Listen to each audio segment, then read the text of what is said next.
Shalom, shalom, Israel's brothers. Abba Allah coming back at you with another cold cut. I'd like to give my praises to Yahweh, by Hashem, Yahweh Shah. I'd like to give double honor to the men out there on the highways and byways, pushing the truth and honesty and sincerity. Right, the Aqua, right, reverencing their husbands, right, holding down their households, raising up their children, right, mightily, right, and the mighty children as well, keeping the commandments in their parents' households as well, right, keeping the commandments. Shalom, shalom to you brothers and sisters out there as well, man. Right, today we're gonna hop into Isaiah the 19th chapter breakdown. Right, going into Isaiah the 19th chapter and the destruction of Babylon. Right, hop into some prophecy, late night cold cut, man. Right, so we're gonna hop into it, man. Right, let's get in. All right, this Isaiah chapter 19, verse 1, the burden of Egypt. Right, so what does that mean? The Lord started off saying the burden of Egypt, meaning the bad news of Egypt. Right, hey, you got the gospel. Right, hey, everything. Go to Proverbs chapter 11, verse 1. Right? Because you got the gospel, right? You got the good news, right? Who is the good news for? It's for Yasha Allah. But hey, then guess what? On the right, on the left hand side of just balance, you got the bad news. All right, this is Proverbs chapter 11, verse 1.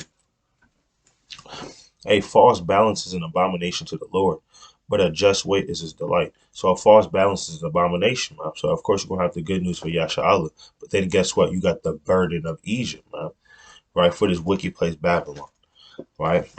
All right, so Isaiah 19:1, the burden of Egypt, behold, the Lord rideth upon a swift cloud, and shall come into Egypt, and the idols of Egypt shall be moved at his presence, and the heart of Egypt shall melt in the midst of it. What is that? Hey, what is that device that the Lord is going to come in with, man? And he's coming in on a swift cloud. What is that cloud? That cloud is a chariot. Let's go to Psalm chapter 104. All right, let's go to Psalm chapter 104 and verse 3. All right, let's get some classic precepts.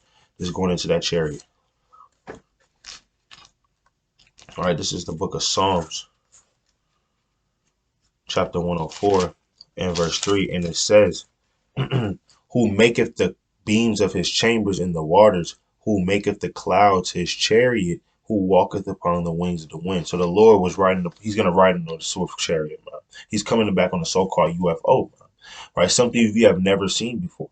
Right? That's how the Lord's coming into America. That's the first place he's visiting, is this place with that chariot. Let's go to the book of Exodus chapter 31. Right? That's that same chariot that covered us in the while we were journeying from Egypt. Right? It's Exodus chapter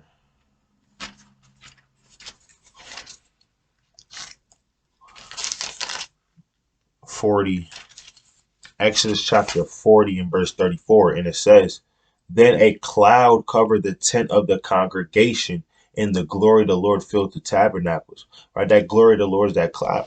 Right? That glory of the Lord is that UFO. Right? And it filled the tabernacle. Right?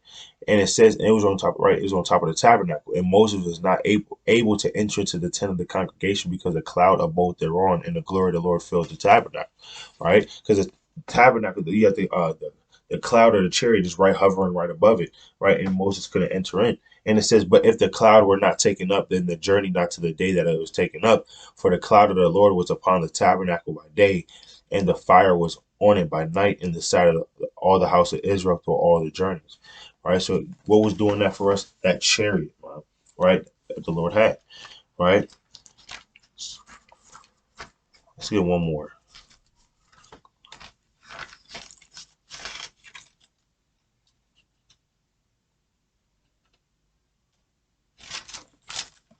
It's going into that chariot, man. All right. This is Psalms chapter 68. Let's go to Isaiah chapter 21. Isaiah 26.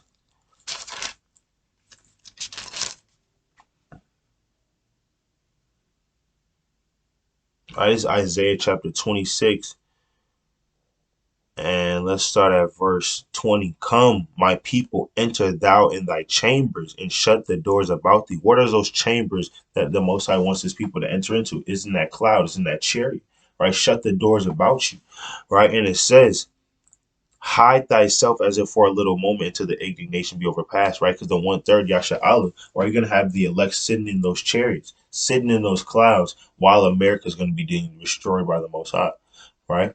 And guess what? The Lord is gonna come in on those clouds, right? On those chariots, and those chariots are gonna do two things: they're going to extract and they're going to destroy, I'm gonna repeat it. They're gonna extract and destroy. They're gonna extract the 1/3. They're gonna save the righteous, and they're gonna destroy the heathen. There's only two purposes to these chariots. There are gonna be lasers. There's gonna be missiles flying out of these things. There are gonna be glittering spears and arrows flying out of these chariots at the same time. The Most High is gonna have those same chariots being having those doors shut about Yasha Allah, right, protecting the sheep. Right. Let me go to the book of Habakkuk, chapter 3 and 14.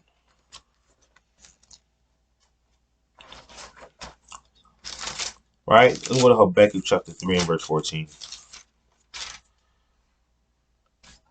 This is Habakkuk chapter 3. So let me start at verse.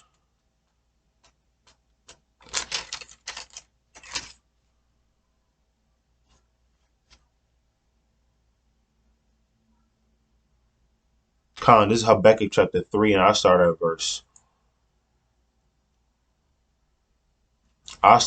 8. Right? This is going into Yahushua destroying this earth, man. But he's coming into Egypt first. He's coming into America first. But let's see what he's going to be using to destroy this place, man.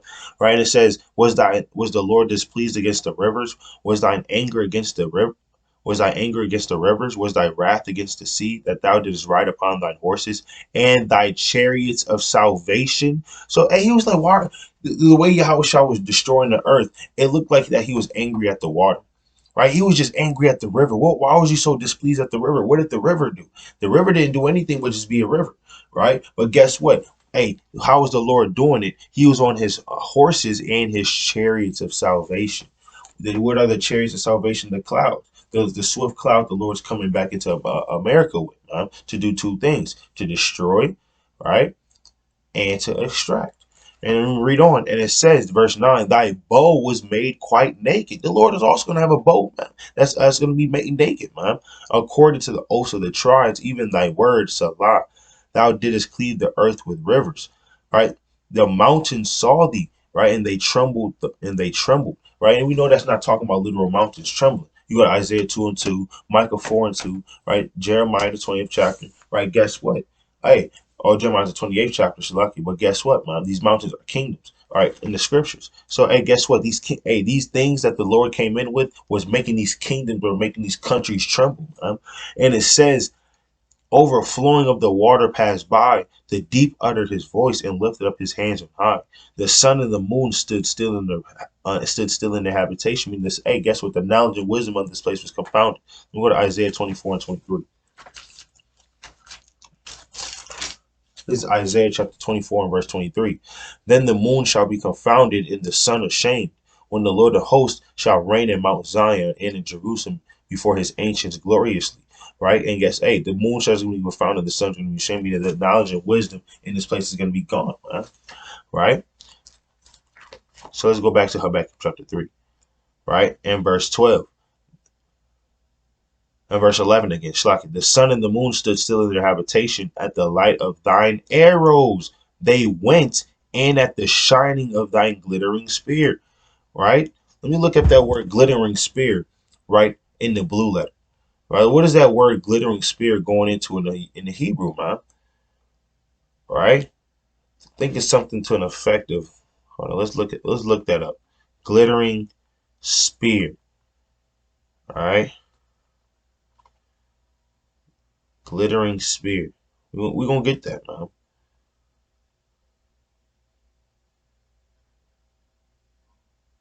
right.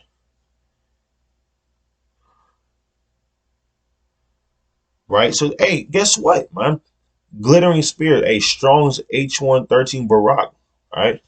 Strong's H1300. Strong's H1300. Barak. Right. Barak. Right.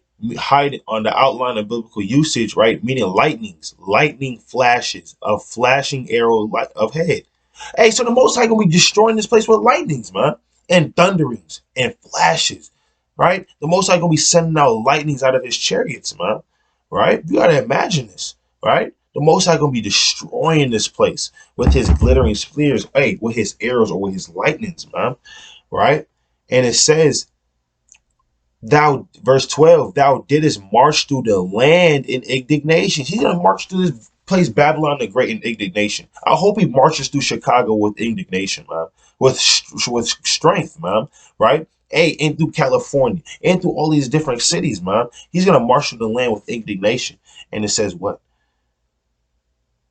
And it says, "Thou didst thresh the heathen in anger." And the Most High is going to thresh the heathen in anger, man. But he's going to use the clouds or the chariots of salvation, right? So let's go back to the book of Isaiah.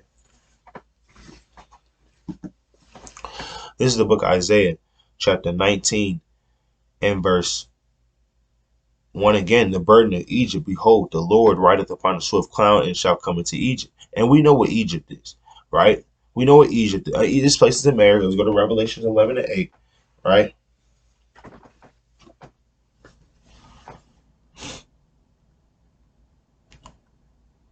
Right? Revelation 11 and verse 8. Right? It's Revelations 11 and 8. "And their dead bodies," right, "shall lie in the street of a great city, which spiritually is called Sodom and Egypt, where also our Lord is crucified." Right? Hey, guess what? Our dead bodies, our saints, our prophets, the blood of our brothers and sisters are lying in the street of this great city. This great city is Babylon.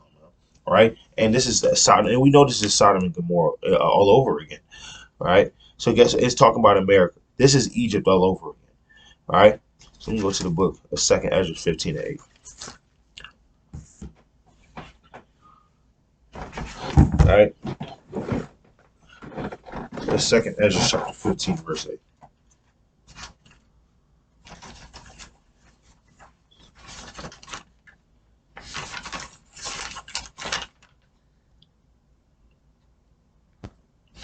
All right, 2nd Ezra chapter 15 and verse 8. And it says, "I will hold my tongue no more as touching their wickedness, which they profanely commit." Right? And it says, "Neither will I suffer them in those things in which they wickedly exercise themselves. Behold, their innocent and righteous blood crieth unto me, and the souls of the just complain continually." Right? So you got the souls of our brothers and sisters crying unto the Lord from the ground, just like how uh, uh, Abel did, man. Right? When Cain killed Abel. Right? The voice of his blood cried unto the Most High. Right? Verse 9, "And therefore saith the Lord, I will surely avenge them, and receive unto them all innocent blood from among them. Behold, my people is led as flock to the slaughter, and I will not suffer them now to dwell in the land of Egypt.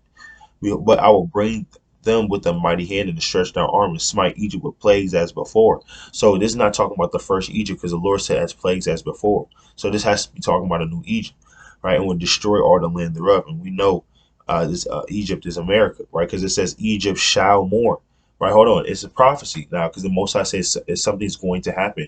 Right, shall. You gotta look out for these words like shall, right, will come to pass, right, it will happen. Right, the Lord is prophecy. So Egypt shall mourn, and the foundation of it shall be smitten with the plague and punishment that the Most High shall bring upon it. Right, hell is coming to make a place America. Right, so let me go bring that back out.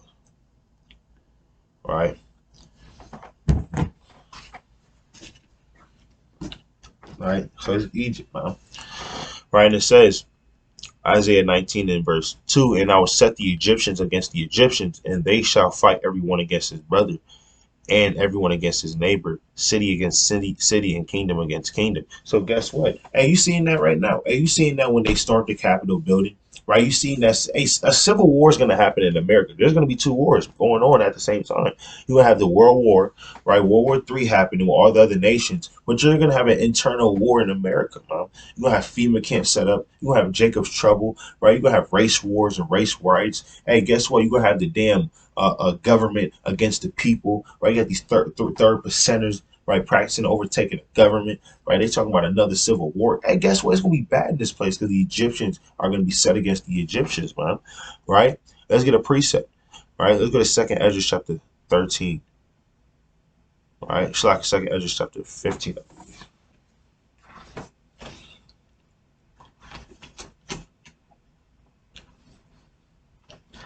All right, this 2nd Ezra chapter 15, right? And verse 14. "Woe to the world and them that dwell therein." Right? Destruction to this world, right?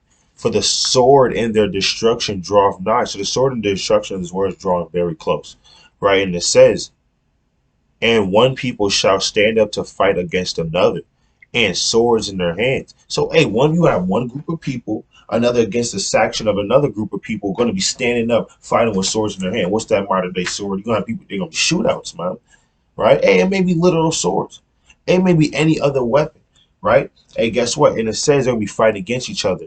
For there shall be sedition among men, right? Separation. Hey, the Lord said he's not coming back with peace, man. He's coming back with the sword. He's coming back to divide people, man. That's what's gonna happen, right? And it says, and they shall not regard their kings nor their princes, and the course of their actions shall stand in their power. I mean, people are going to be doing what the hell they want to do. People are going to be doing what the hell they wanted to do. The course of their actions is going to stand in their own power. If they want to eat a human being because they don't have food on the street corner, they're going to do that, right?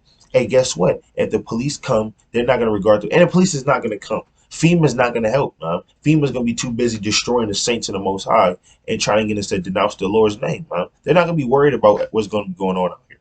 It's going to be all hell breaking loose on this earth, man. Right? The Egyptians are going to be set against the Egyptians, right? Let's get another one.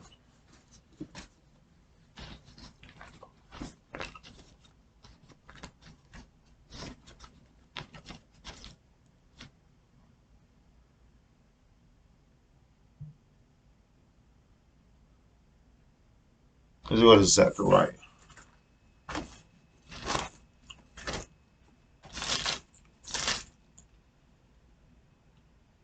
This is Zechariah chapter 14 and verse 15. Shalak, Zechariah chapter 14 and verse 13. And it shall come to pass in that day that a great tumult from the Lord shall be among them, and they shall lay hold every one on the hand of his neighbor, and his hand shall rise up against the hand of his neighbor. So you're gonna have man laying hold on his neighbor, man. Right? Man is gonna be laying hold on his neighbor, and his hand is gonna be rising up against his neighbor, right? You're gonna have food, right? And guess what? Your neighbor's not. Right, and you're gonna hear two knocks at the door, and that's all you may hear, man. And you may never hear anything else until your back door get kicked in. And guess what? His hand gonna be on your hand, and your hand's gonna be on his hand, and all hell gonna be breaking loose, man. Right. So let's go back to that Isaiah chapter 19. All right, this is Isaiah 19 and verse 3. And the spirit of Egypt shall fail in the midst thereof, and I will destroy the counsel thereof. And they shall seek to the idols and to the charmers and to them that have familiar spirits and to the wizards, right? Because when this place is going down, you're gonna have the councilmen trying to seek to the spiritual demon Satan. You're gonna have the Rothschilds drinking more blood at a higher rate, right? Jake gonna be missing 100 times at a higher rate for their spiritual sacrifices because they're not gonna be knowing what the hell is going on, right? They're monthly prognosticators. They're wise men, right? Hey, guess what? These Pharaoh's damn wise men, right? As in the days of old, is gonna try to recreate what the Lord is doing and try to figure it out. But it's gonna come to pass that they're not. They're not gonna understand what's gonna happen. They're not gonna understand what's going on, man.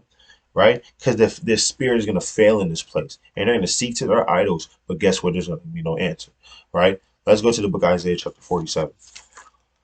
Right? There's not going to be any answer. All right, this is Isaiah chapter 47. This is Isaiah chapter 47 and verse 9. But these two things shall come to thee in a moment in one day, the loss of children and widowhood. They shall come upon thee in their perfection. The Lord said loss of children and widowhood is going to come to America in its perfection, in its perfect state, man, in this place. Right? For the multitude of thy sorceries and for thy great abundance of thy enchantments, right? For thou hast trusted in thy wickedness. The Most High said they trusted in their wickedness. They trusted in these different gods. They trusted in the science. They trusted in their damn abominations. A seeking to the spiritual demon Satan, right? Not covering what the Lord's covered, man. Right? And it says, thou hast said, none seeth me, thy wisdom and thy knowledge. It hath perverted thee. And thou hast said in thy heart, I am, and there's none besides me, man. Right? And it says, therefore shall evil come upon thee, thou shalt not know from whence it riseth. So the Most High said evil is going to come upon this place in America, and you're not going to know when it's going to happen. The Lord also said he's going to come back as a thief in the night. The Lord also said this place is going to be destroyed while America's eating on his bed, man. Right? Hey, this place is going to go in an instant. Hey, and it says, and mischief shall fall upon thee, and they shall not be able to put it off. And desolation shall come upon thee suddenly, which thou shalt not know. Stand now with thine enchantments and with the multitude of thy sorceries. So the Lord said, guess what, America, you're going to have to stand with your enchantments. You're going to have to trust in those same things that you trusted in before. See if those same things can get you out of the calamities and the plagues that I'm about to set before you. And long and behold, when you read Isaiah the 19th chapter, guess what? And it says, Isaiah chapter 19, verse 3, and the spirit of Egypt shall fail in the midst thereof, and I will destroy the counsel thereof, and they shall seek to the idols and to the charmers, and to them that have familiar spirits, and to the wizards. And guess what? They're going to end up doing those things, man. Right? Because the Lord said, hey, stand with those things, and guess what? It's going to get them destroyed. All right? And it says, let me read on to verse 13 of Isaiah 47. Isaiah 40, Isaiah 47:12. Stand now with thy enchantments and with the multitude of thy sorceries, wherein thou hast labored from thy youth. Right? Because ever since America has been established as a country, they've always been into wickedness, man. From their youth, man. Right? As soon as they won that Revolutionary War, even as the colonies, guess what? America was just wicked, man. Right?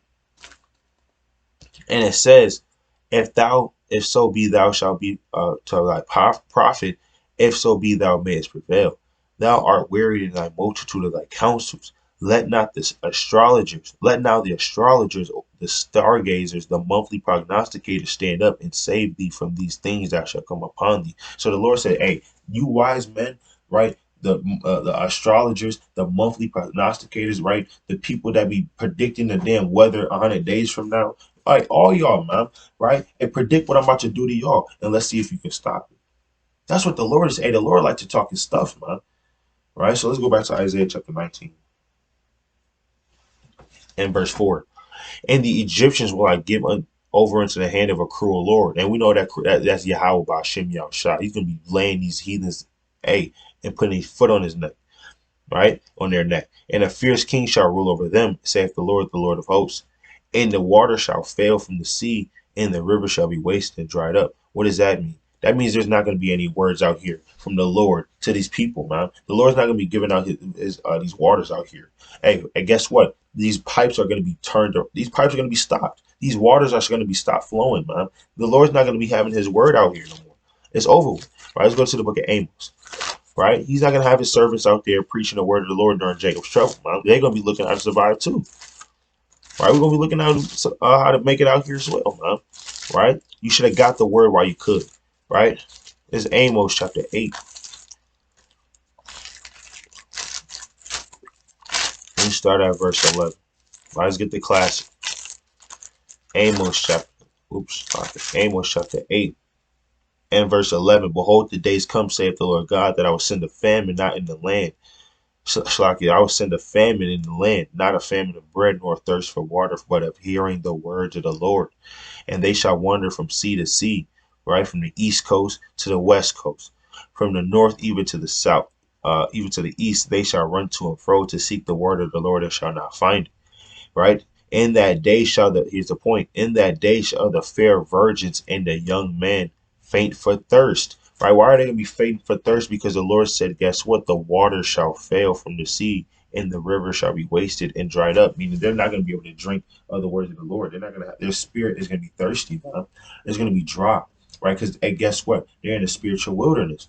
Right? Let's get another precept in Zechariah 14:8. Right? It's Zechariah chapter 14, verse 8. And it shall be in that day that the living water shall go out from Jerusalem, half of them toward the former sea, and half of them toward the hinder sea. Right. And guess what? In the kingdom of heaven, in that day, we're going to be producing that living water, right, to the other nations, dropping down the law, statutes, commandments to those nations, man, and teaching them of our ways. In the summer and the winter shall it be. We're going to be doing that all year round. Right. So those waters is literally going to the words of the Lord. Right. We know the precept. We go to Ephesians chapter 5 and 26. Right. And guess what? In that day, the water is going to fail, meaning you're not going to be hearing the words of the Lord. Right. The Bible, the words of the Lord is going to be so precious in those days, man. Right. It's Ephesians 5 and 26. And it says that he might sanctify, right? That he might sanctify and cleanse it with the washing of water by the word. Right. So that water is that word. Right. And the Lord said that's going to fail. right? So be prepared, man. You don't want to be like those foolish virgins that didn't take their oils, man. And now in that day when oil breaking loose, the bridegroom coming back knocking, you're not ready. You're not prepared. All right. It's Isaiah chapter 19 and verse 6. And it says, Isaiah 19 and verse 6, and they shall turn the rivers far away, and the brooks of defense shall be emptied and dried up. The reeds and the flags shall wither. The paper reads by the brooks, the mouth of the brooks, and everything sown by the brooks shall wither, be drawn away, and be no more. What are those things sown by the brooks? Right? Those buildings, right? Colleges, different establishments that's sown in this ground, and that makes an establishment in this place. Guess what? The Lord said those things are going to wither as well. Your damn statues everywhere. Those things are going to be gone as well. Right? That's what the second Ezra chapter 16. Right? Right? Second Ezra chapter 16. Right? It's second Ezra chapter 16.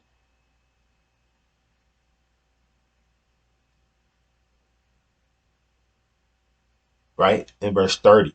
Right? And this to show you the state of how these buildings and how these establishments are going to be. And it says, or as when a vineyard is gathered, there are left some clusters of them that diligently seek through the vineyard.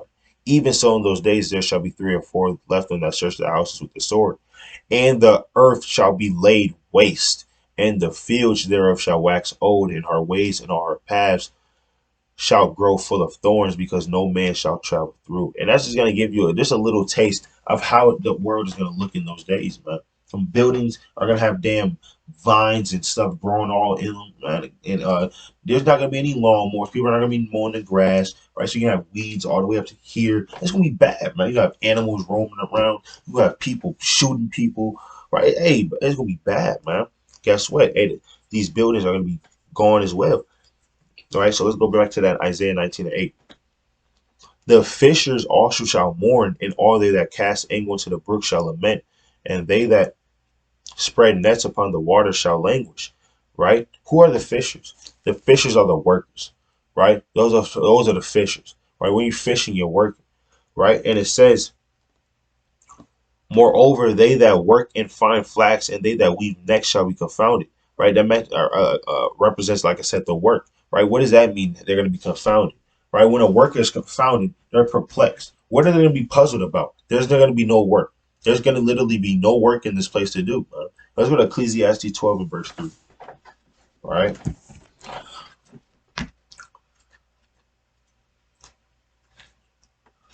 All right. This is Ecclesiastes 12 and verse 3.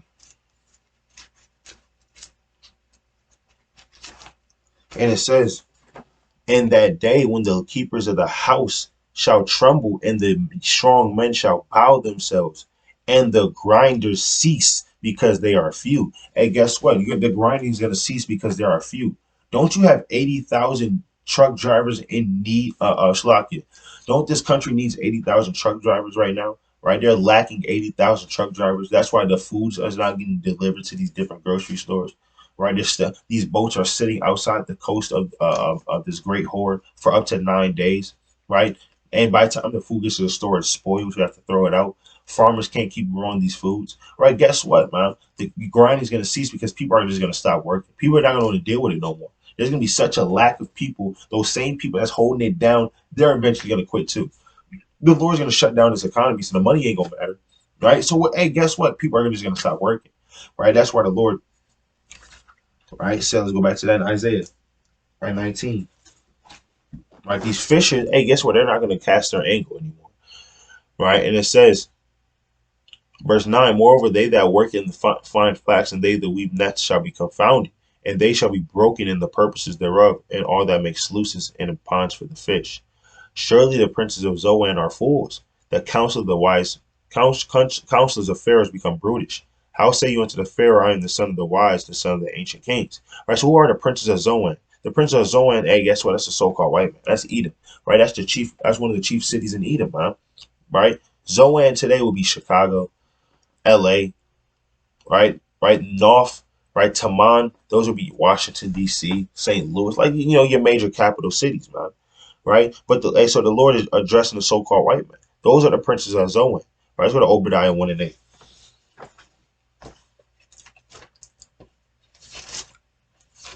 Right?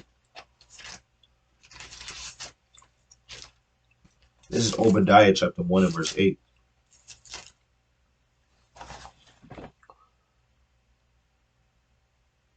Right? Kind of Obadiah 1 and 8, and it says, "Shall I not in that day, saith the Lord, even destroy the wise men out of Edom, and understanding out of the mount of Esau?" Right? Here's a point. "In thy mighty men, O Taman." So Taman's another chief city in Edom, like Dedan, right? And it says, "Shall be dismayed to the end that every one of the mount of Esau may be cut off by slaughter." Right? So that's, like I said, another chief city in Edom, man. So the Lord is directing, talking to specifically the so-called white men in this verse, right? Going because we know who Zoan is, right? That's a chief city of Egypt, right? And we know that America is Egypt again, right? And it says, verse 11, "The counsel of the wise counselors of Pharaoh has become brutish," right? Because the Most High is going to destroy the wise men up to Mount, right? And it says, "Here I say you unto Pharaoh, I am the son of the wise, the son of the ancient kings." Right? Because they say that they're the son of the ancient kings. They said they invented everything. They said they started this. Right? It's their math and their science. How can you say that? Right? And guess what? In that day, it ain't even gonna matter. You're not gonna be able to use it. Right? And it says, verse 12, "Where are they? Where are thy wise men? And let them tell thee now, and let them know what the Lord have hosts has purposed upon Egypt." Hey, damn, the Most High is cold. The Most High said, "Where are your wise men at? Where they at?" And guess what? When you find them, let them tell you what I'm about to do to you, man. Right? Because guess what? They're gonna declare it, and I'm gonna make them declare it to you. Right? Where are they at? Because they don't have any answers. They're gonna lay their hands over their mouth like this, and they're gonna have their heads down, and they're gonna get damn destroyed by the Most High God. Right? And it says, verse 12. 13, "The princes of Zoan are become fools. The princes of Noph are deceived. They have also seduced Egypt, even they that are a stay of the tribes thereof." Right? Verse 14, "The Lord hath mingled a perverse spirit in the midst thereof, and they have caused Egypt to err in every work thereof, as a drunken man that staggereth in his vomit." The Most High is like said, Egypt, America is like a drunken man that staggers in his vomit.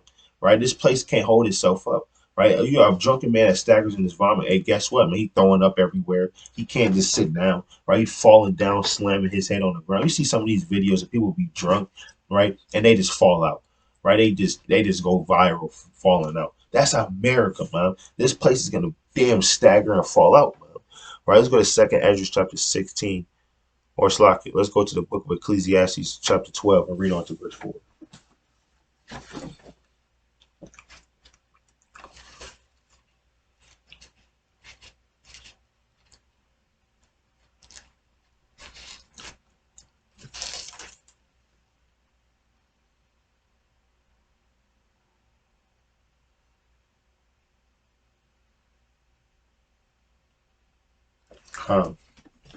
That's verse 4. Ecclesiastes 12 and 4. "And the door shall be shut in the streets when the sound of the grinding is low, and he shall rise up with the voice of the bird, and all the daughters of music shall be brought low." Right? "And when they shall be afraid of that which is high, and the fear shall be in the way, and the almond tree shall flourish, and the grasshopper shall be a burden, and the desire shall fail, because man goeth to along his home, and the mourners go about the streets," because there's a perverse spirit that's mingled in this place, man. Right? This place is gonna be airing everywhere in every way, man. That's why the grinders are gonna be ceasing. Nobody's gonna be working. Everybody's gonna be at home, man. Right? Guess what? Looking for food. There's not gonna be mirth. That music that America dances to, that vile, guess what? That's gonna cease, man. All of that's gonna end in that day, right? All of that's gonna be gone. Right? I'm going to Zephaniah chapter 1. Right? We gotta really understand the day of the Lord. Right? And going to Zephaniah. The day of the Lord is not something, it's not gonna be a sunny day outside. It's not gonna be clouds outside. It's gonna be gloomy, man. It's gonna be look at winter, right? And look at the sky every day. Right? You might have like 1 hour of sunlight, right? Hey, and down in Antarctica, they got 1 hour sunlight, man. Right? Hey, that's the day of the Lord. You probably not even gonna have 1 hour of sunlight. The Lord says it's gonna be even thick darkness upon the earth, man. Right? Hey, you gotta imagine this, man. This is Zephaniah chapter 1 and 14. The great day of the Lord is near. It is near and hasteth greatly. So it's coming very quick. Even the voice of the day of the Lord, the mighty men shall cry there bitterly. The day is a day of wrath, a day of trouble and distress, a day of wasteness and desolation, a day of darkness and gloominess. And it's a day of darkness and gloominess, right? It might be raining, right? It might be tornadoes, right? It just might be strong winds, right? You might have no sunlight. It might just be dark, right? The moon may be out. Guess what? Mate, it's gonna be darkness, and it's gonna say a day of clouds and of thick darkness, right? So stop thinking it's gonna be sunny outside. It's gonna be 80 damn 5 degrees, right? And you're gonna be in your shorts talking about damn Jacob's trouble running from Esau. No, man, hey, it's gonna be bad outside, man. It's gonna be dark in that day, man. There's gonna be a perverse spirit that's mingling in this place. So you gotta be ready for that, right? So let's go back to Isaiah chapter 19. All right, so let's finish. Let's go ahead on. Right, verse 15. Right, and it says, neither shall there be any work for Egypt, which the head or tail, branch or rush may do. And we just read that in Ecclesiastes 12 and 3 and verse 4. The grind is going to cease. The doors are going to be shut about in the streets. Right? That what did the head or tail or branch or rush may do? Meaning all the way up to your CEOs, all the way down into your garbage man that works, you know, for the city. Guess what? There ain't going to be no work for either of those people. Whether you make $700,000 a year or whether you make $1 a year, there's nothing. There's not going to be any work. There's not going to be any traffic, no trade, no commodities going on, right? Let's go to Second Ezra 16 and 45. All right, let's go to the book of Second Ezra chapter 16 verse 45. All right, this is the book of Second Ezra chapter 16 and verse 45. And therefore they that labor in vain. Plain. That's plain. You laboring in that day, you're laboring in vain. It ain't gonna profit you, right? You over here, let's imagine it's Jacob's trouble. You got FEMA camps up and going, right? We're dead smack in the heat of the fifth seal, right? Lord getting ready to crack open that sky, right? World War III is kicking off, right? Civil wars in America, and you still Jake trying to chase that bag. You still trying to chase that bag. I gotta get it all means I gotta get that bag. Now here we are, right? You got people eating people because we in the midst of the greatest famine ever, right, to ever hit this place in the world, and you still worried about getting that bag. Some of you Jakes are still gonna worry. You're not gonna make it, man. Right? You're not gonna make it. Right? Because the Lord said, you that labor are gonna labor in vain. And you know Jake likes to do vanity, man. Right? This is let's go back to Isaiah 19 and verse 16. And that day shall Egypt be like unto women, and it shall be afraid and fear because of the shaking of the hand of the Lord of hosts, which he shaketh over it. Hey, and when the Lord is shaking his hand, he's rebuking, right? The Lord is shaking his hand like this. How the damn servants of the Lord go out there and shake their hand on the highways and byways. Guess what? Hey, the Lord shakes his hand, he's rebuking as well, right? And he's rebuking the sinful kingdom. And this place is going to be like unto women. The Lord says it's going to be like a woman, man, right? In that day. Guess what? Imagine a woman out in war, right? No offense to you women out there, but guess what? A woman out in the middle of a battlefield, it ain't going to look too good, man, right? It ain't going to look no armor just out there. It ain't going to look too good, man. And guess what? The Lord says, when he's shaking his hand, rebuking this place, is the mighty men going to be like women. We read that in Zephaniah chapter 1. The mighty men there shall cry bitterly, right? And it says,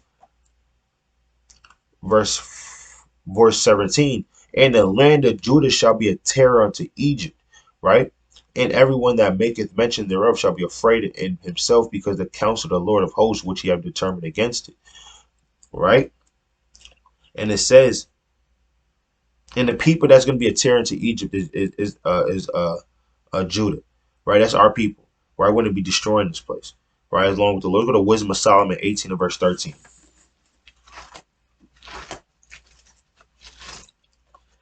Right, it's Wisdom of Solomon, chapter 18 and 13. For whereas they would not believe anything by reason of enchantments upon the destruction of the firstborn, they acknowledge this the people to be the sons of gods. So, hey, the people, the sons of God, are going to be a terror unto Egypt, man. Right? Guess what? As in the days of old as well. Right? We were a terror unto these. Hey, guess what? We're a terror unto them now when we keep these laws, statutes, commandments, man. because hey, guess what? The Lord's going to destroy this place on our behalf, right? Let's go to Exodus 12 and 33. Let's go to the book of Exodus 12 and 33.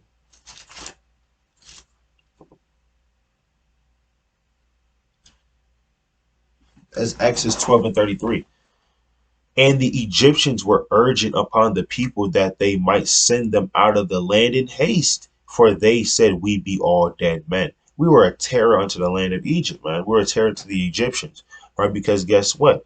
Hey, we stayed there any longer. They knew, oh, man, we gotta get these people out of here, man, or we're gonna keep getting chastised for these people, right? Hey, we're a terror unto these people, right? It's going to be the same way in the days as old as well, right? Same is going to happen again. We're going to be a terror unto these Egyptians, right? It's Isaiah 19 and verse 18. In that day shall the 5 cities in the land of Egypt speak the language of Canaan, right?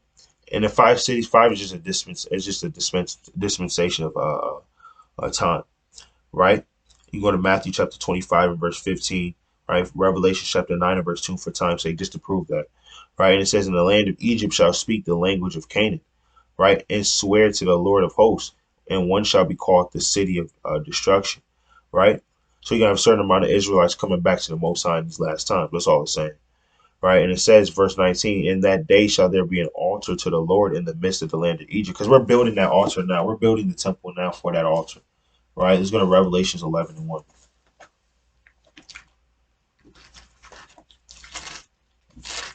Right? This is Revelations 11 and 1. And it says, and there was given unto me a reed like unto a rod, and the angels stood saying, rise and measure the temple of the Most High, and the altar, and them that worship therein. So, the angel gave him a reed and said, measure the temple of God. Well, who's the temple of God? We're the temple of God. All right, read 1 Corinthians 3 and 16. All right, let's just get it. All right, let's just get into it. We are the temple of God, right? When we measure in the temple of God, you're checking on the temple. Right? It's 1 Corinthians 3 and 16. Know you not that you are the temple of God, and that the Spirit of the Most High dwelleth in you? So we are the temple of the Most High. We're the people being measured, right? In this verse right here. Right? And it says,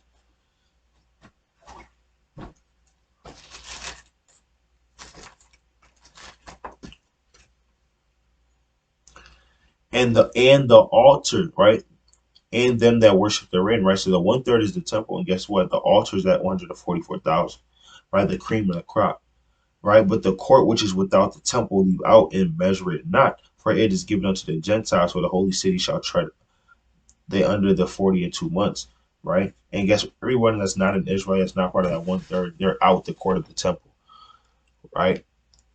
Let's go to the book of First Peter, chapter 2 and verse 5, right? We're building that altar. We're building this temple now. How are we building this temple? By help sealing the 144,000, help sealing the 1/3, right? We're working, right, on this temple as in the days before. All right, what is the precept that I just called? All right, sure. First Peter 2 and 5.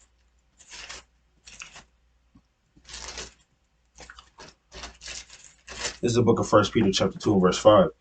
You also as lively stones are built up a spiritual house, a holy priesthood to offer up spiritual sacrifice. You offer up sacrifice on the altar, right?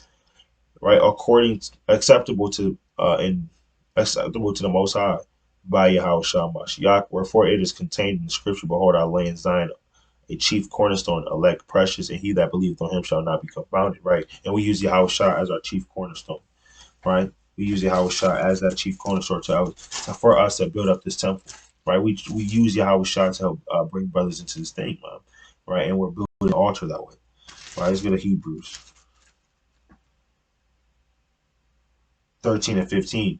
By him, therefore, let us offer the sacrifice of praise to the Most High continually. That is the fruit of our lips, giving thanks to his name. So when we offer up sacrifice, guess what? It's by our lips, man. And that's why we're building this altar right now, because when we cry unto the Most High, that's going to be the sacrifice, man. All right, we're going to read that. It's Isaiah chapter 19 and verse 19. Again, in that day there shall be an altar to the Lord in the midst of the land of Egypt, and a pillar of the border there to the Lord. Right? And just to say, Esau can't see this altar being built. Esau can't destroy the altar being built, man. The way he's going to destroy his altar is by destroying the saints of the Lord in that 3.5 days, man. Right? Well, we can get into that a different day. Let's read on. It says, verse 20, and it shall be for a sign and for a witness unto the Lord of hosts in the land of Egypt, for they shall cry unto the Lord. Right. So when we offer up that sacrifice, it's going to be us crying unto the Lord from our lips. All right. We're going to be calling upon his name, Yahweh by Shem Yahushua, to destroy this place.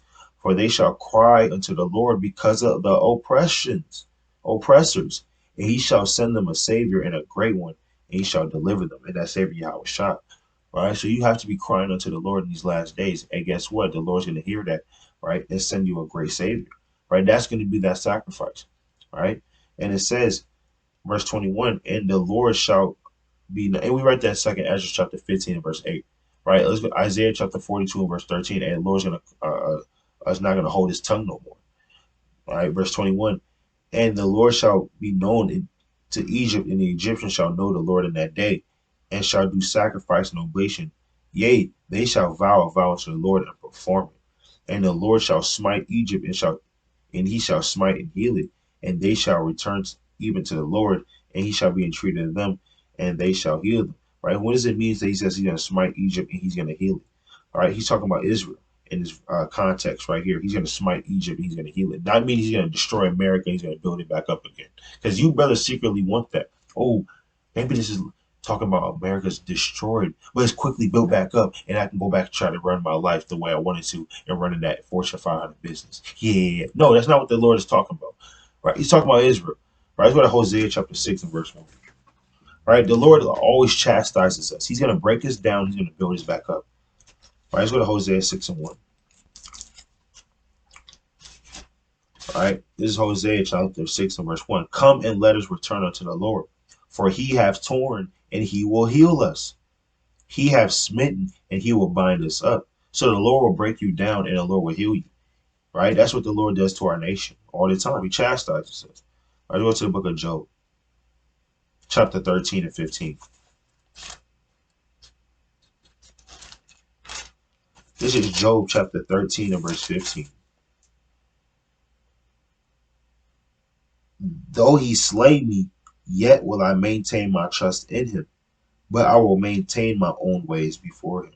So the Lord slays us, but we're going to maintain our trust in Yahweh Hashem Yahushua. He will break you down, but you got to maintain trust in the Lord.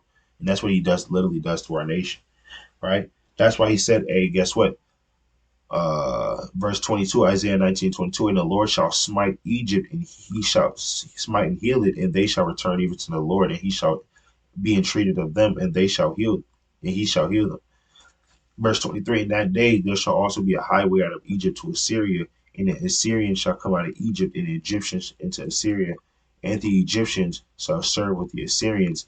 And that day there shall be Israel with the third, with Egypt and with Assyria, even a blessing in the midst of the land, whom the Lord of hosts shall bless, saying, Blessed be Egypt with the people, and Assyria with the work of my hands, and Israel my inheritance. Now, what is that talking about? Is now the Lord just switched it up. Now he's accepting the Egyptians and the Assyrians, right? Is that what he's talking about? Assyria and Egypt are the blessed of his hand, are the workings of his hand. No, it's talking about Israel, right? Egypt, right? And Assyria talking about the northern kingdom, right? Cast it off, right? The Gentiles coming back in, right? Egypt talking about our people, man. Right? Let's go to Zechariah 10 and 10, right? Let's talk about Israel. Let's talk about the 12, or this represent the 12 tribes that were scattered abroad, right? Through slavery, right? It's Zechariah chapter 12, 10, right? In Zechariah chapter 12.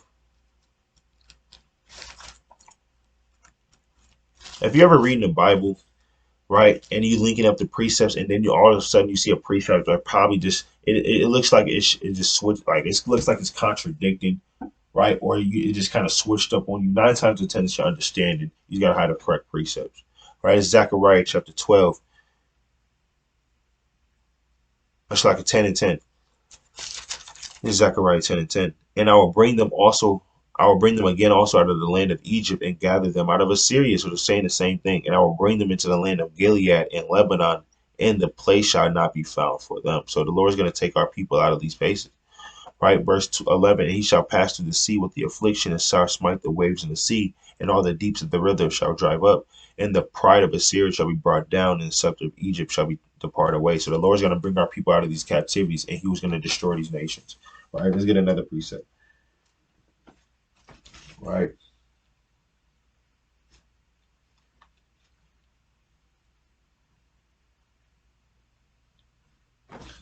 let me see.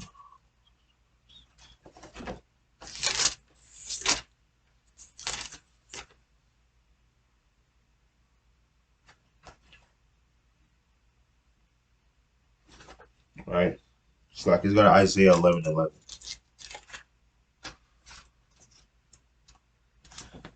It's Isaiah chapter 11 and verse 11.